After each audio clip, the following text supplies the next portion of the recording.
Hello friends, last week in my video, I hinted to you that there was a probability of the markets making new highs. In this week's video, I want to talk to you about why the banking space has suddenly assumed a great degree of importance and why the bank nifty and banking stocks need closer watch this week as compared to any other week before us. Now, let's dive right in, and on your screen right now is a market roundup window which tells us that it was the broader based Nifty 50 which led the rally. The bank nifty barely managed to keep its head above the water. The USD INR fell a little. The dollar index on the whole saw some selling on advances, especially on Friday. What a fall.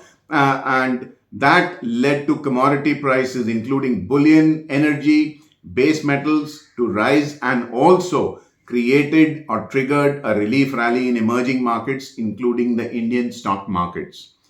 The 10-year benchmark bond yield rose by 8 basis points, which was another reason why banking faced a little bit of pressure. NSE market cap rose by 2.25%. And the MWPL rose a tad at 5.40%.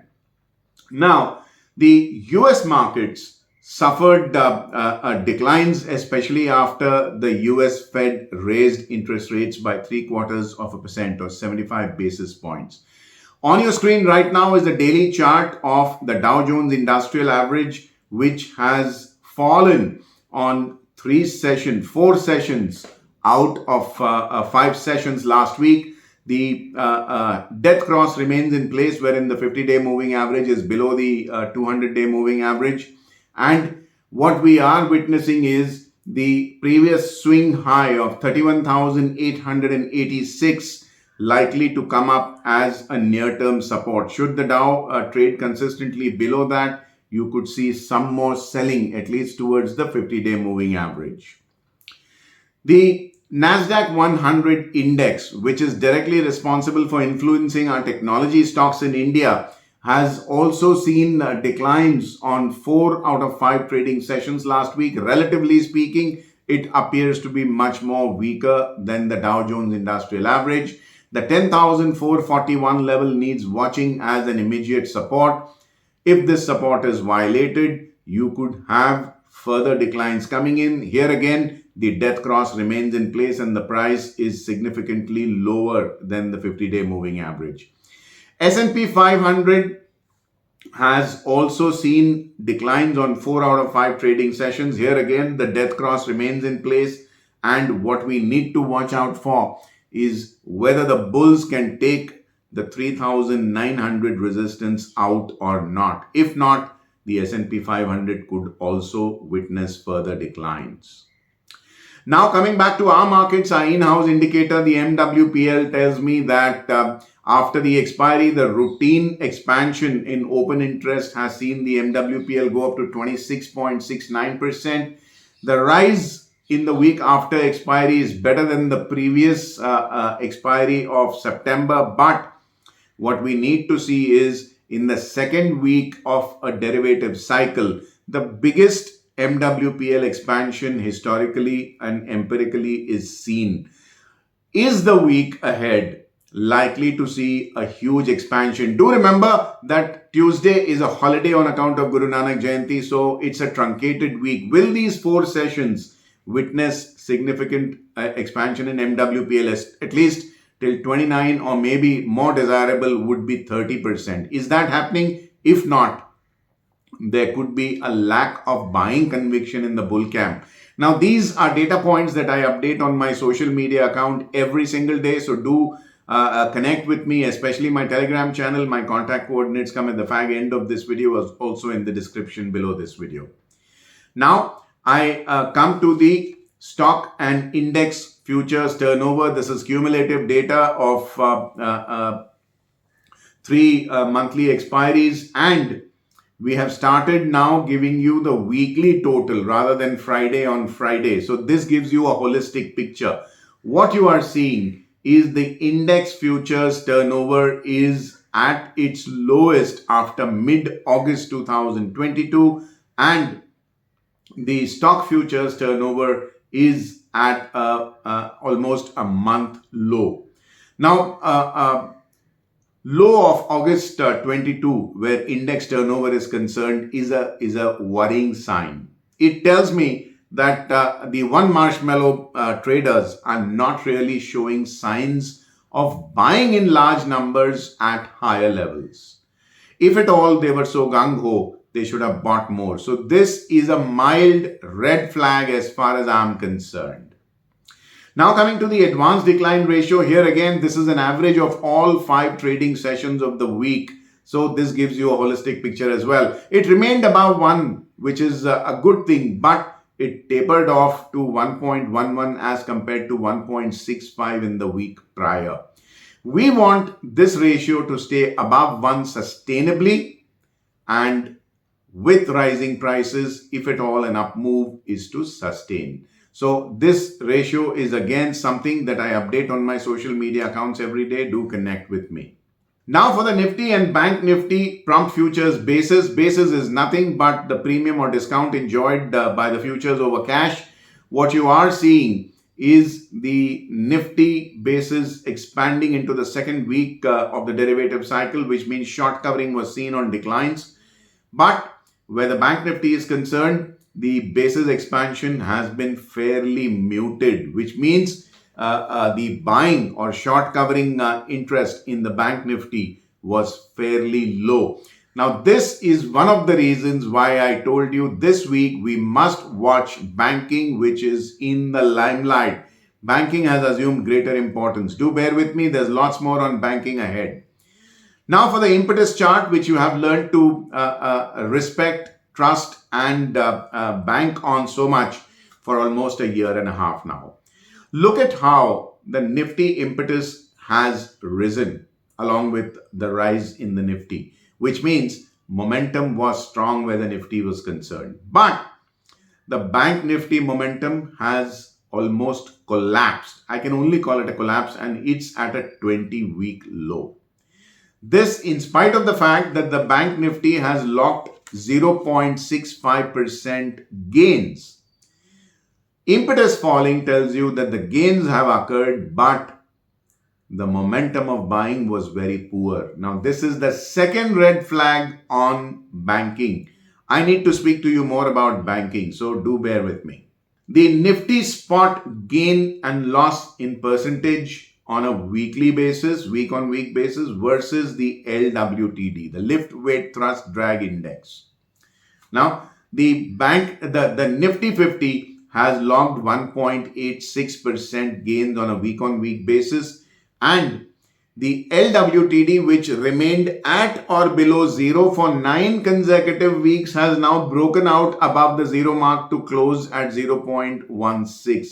That tells me that buying support at lower levels is likely to be forthcoming, and the bulls are likely to show a greater degree of support at declines as compared to the last couple of weeks.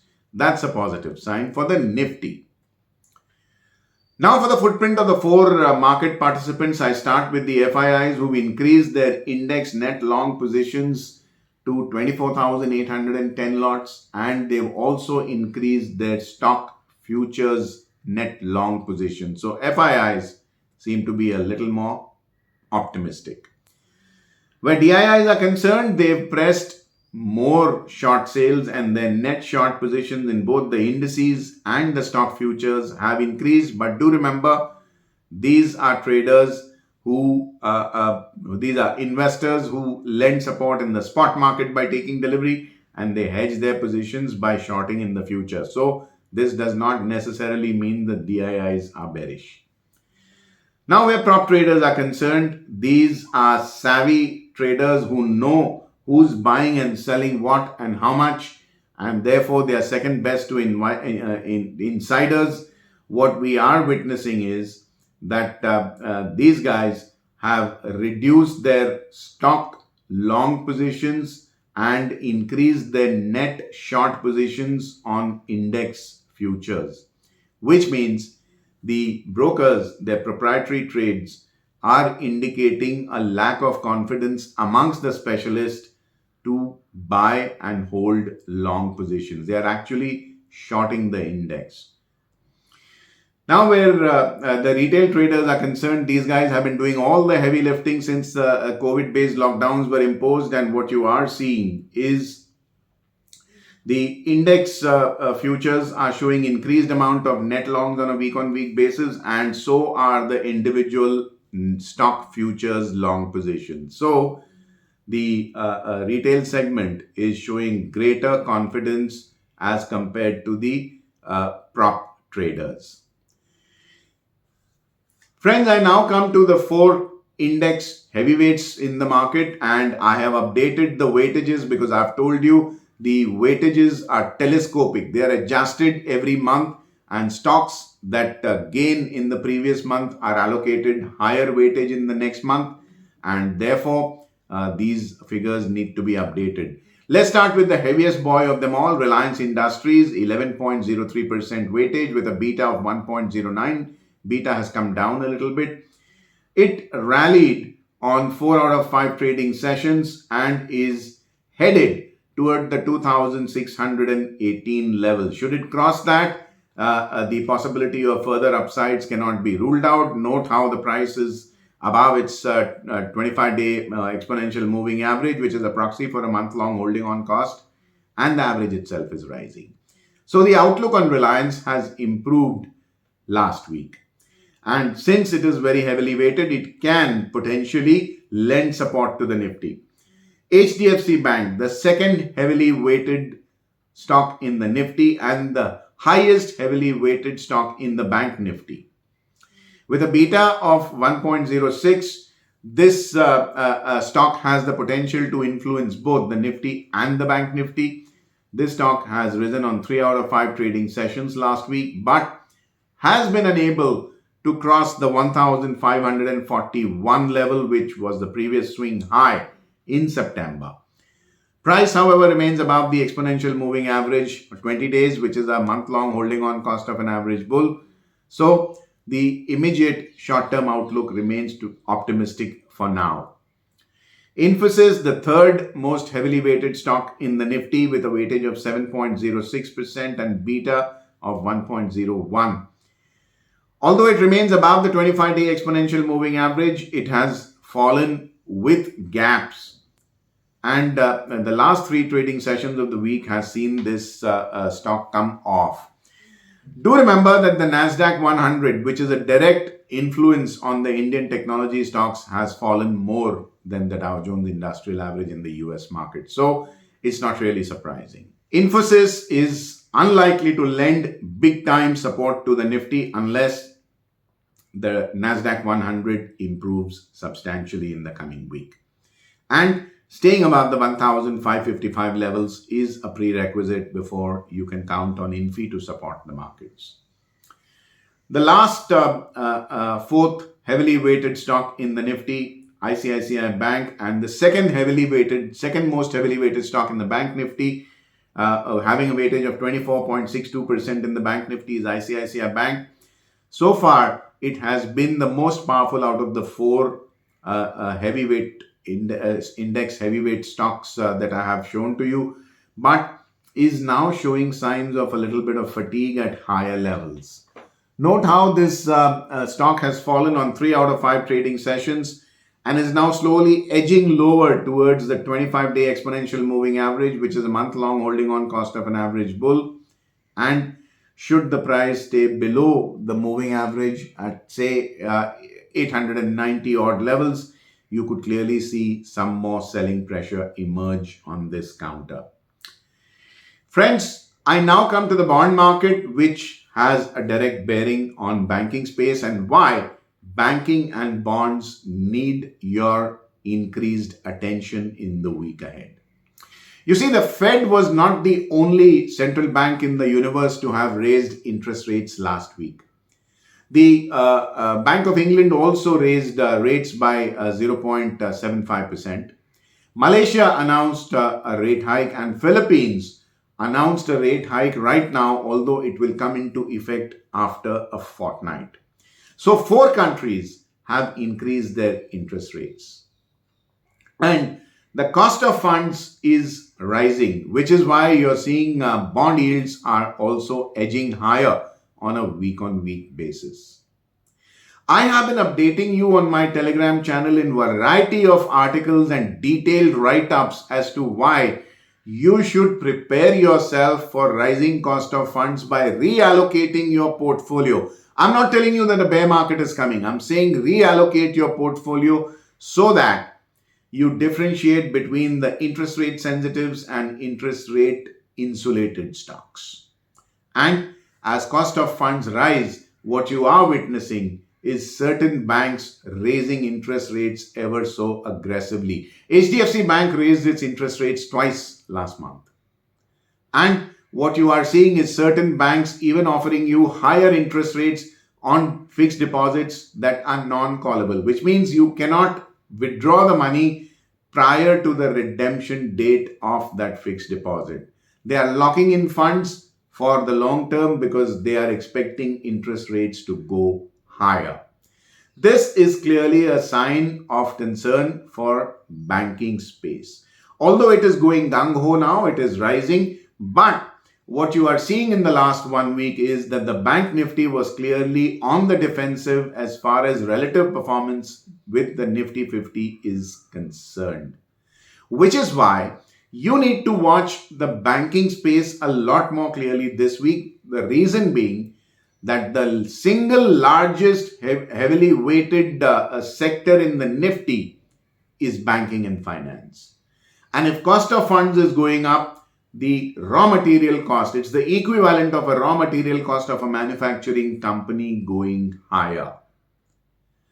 Over a period of time, the profit margins of banks might take a hit unless they can pass on the interest rate rise to their borrowers and not impact the overall loan book size, which is a tall order. So, if you want the rally to sustain, banking must match the rally of the Nifty 50. Otherwise, the market is like a bicycle with the Nifty and the Bank Nifty being its two tires. If one of the tires is punctured or flat, how far do you think you can ride that bicycle? So we want the weakness in the Bank Nifty to go away if the market is to continue with its up move, which is why I have titled this video, It All Depends on the Bank Nifty, why the Bank Nifty and the banking sector will determine the immediate short-term outlook of the market. Friends, the bond market done, I now come to the US dollar index, which basically hogged the limelight by the sheer precipitous fall that it logged on Friday, the 4th of November. As you can see on the daily chart on your screen, not only did it fall significantly, but it has smashed below its 25-day exponential moving average, which is a month-long holding on cost of a bull, thereby pressurizing the bull. If you actually go and see the monthly chart, you will realize that the month of October was a first negative bearish candle after May 2022. So after 5 months, the Dixie has declined on a month-on-month basis, and it looks like it could basically go a little lower. I have marked the 109.14 level, which you need to watch out for as a swing low support for the US dollar index in the absolute near term. The weekly chart on your screen tells you that last week we saw an inverted hammer, which means the bulls did attempt to push the prices higher, but they failed, and the bears attacked the prices and pushed it at the lower end of the week's range. The price for sure remains above the 25-week exponential moving average, which is a 6-month holding on cost of an average bull. So the medium-term outlook still remains optimistic. It's the short-term outlook which has been weakened for now. Do remember that emerging markets are dependent on dollar-denominated imports. So a weak dollar will reduce their landed cost of imported goods and lower imported inflation. And if you have any dollar-denominated loans, repaying those loans and servicing those loans. By servicing, I mean paying interest on those loans become cheaper, which is why a falling dollar may actually be good for emerging market stock markets, including India. Do watch out this index very carefully and don't let anyone tell you that as an equity trader, the bond markets and the dollar index do not matter, because they do. Now, last week, I advocated a range between 112.95 on the upside and 108.40 on the downside, which was exceeded on the upside because the high was 113.04. The volatility was extreme. In the coming week, I expect a range of 113.10 on the upside and 108.5 on the downside. Friends, the dollar index done. I now come to the bank Nifty, which barely managed to keep its head above the water by rising 0.65%.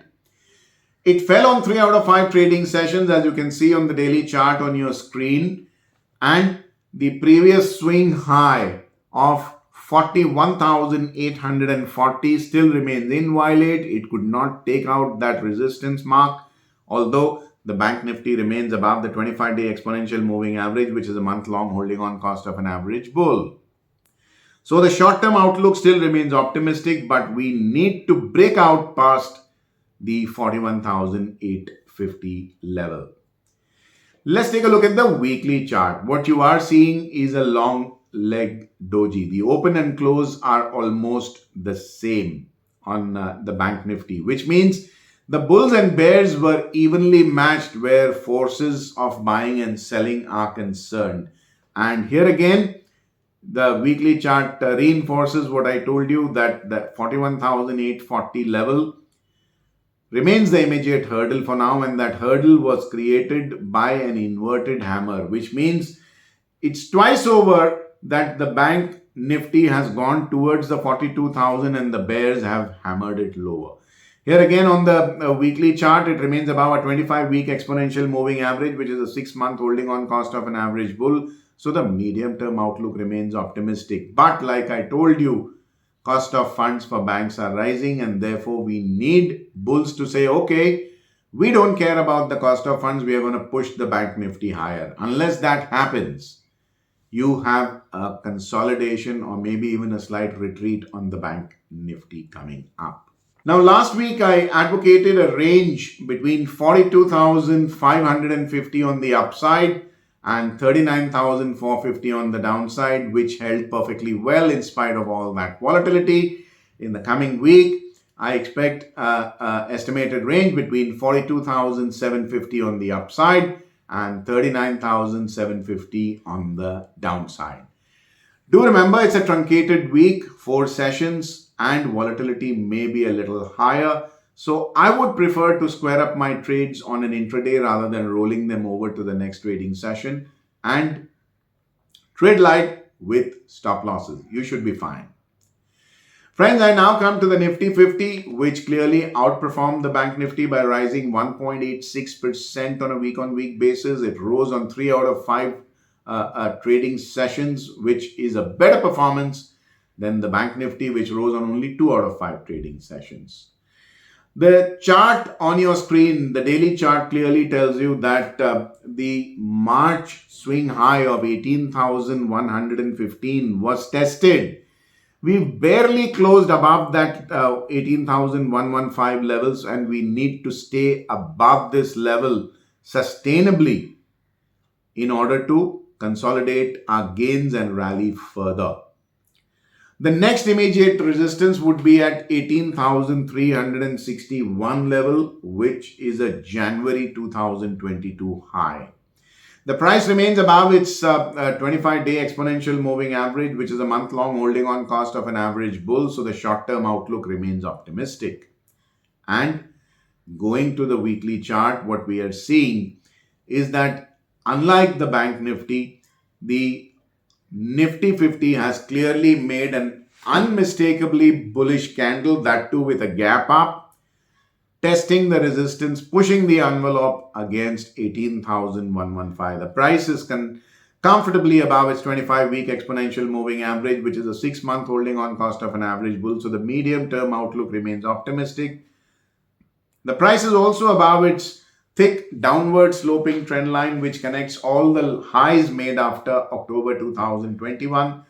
So one big hurdle has already been overcome. Two smaller ones remain to be overcome now. Friends, last week I advocated a range between 18,325 on the upside and 17,250 on the downside, which held perfectly well in spite of all that volatility. In the coming week, I expect a range between 18,650 on the upside and 17,600 on the downside. As usual, trade with stop losses and try to exit your trades on an intraday basis. Roll over as little as possible if at all you need to. Let's be careful out there. It's a 4-day truncated week ahead. Friends, the final chart of the week is the retail traders' risk appetite as shown by their footprint of the percentage turnover garnered in the index versus the stock futures and options. If at all, the retail guys are taking a higher exposure in stock futures and stock options, which means they have expanded their risk appetite. If at all they are hiding behind higher exposure in index futures and index options, they are defensive and risk averse. Look at the sky blue line on this daily chart. It's clearly showing it's at a multi-week high. That is the stock options line. And the olive green line is the stock futures line, which is again at a fortnightly high. That means risk appetite in individual stocks was relatively better than index. Do remember that the index turnover is at a multi-month low, as I have shown you in the turnover chart itself. So risk appetite remains healthy. I have no problem about that. It's just that the risk appetite seems to be not focused on the banking space, which is the heaviest weighted sector in the Nifty 50. So banking therefore becomes that much more important to watch out for.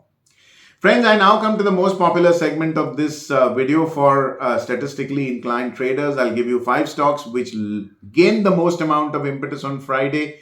So you take small exposure, wait for bigger price moves on Monday, and 5 stocks which lost the most amount of impetus on Friday. You take bigger exposure, wait for smaller price moves. These are for scalpers.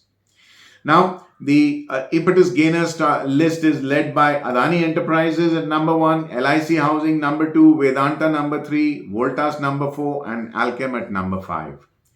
The impetus losers list is led by IndusInd Bank at number 1, HDFC AMC number 2, Gujarat Gas number 3, Axis Bank number 4, and ICICI Bank at number 5. Friends, like I said, this list is valid only for Monday.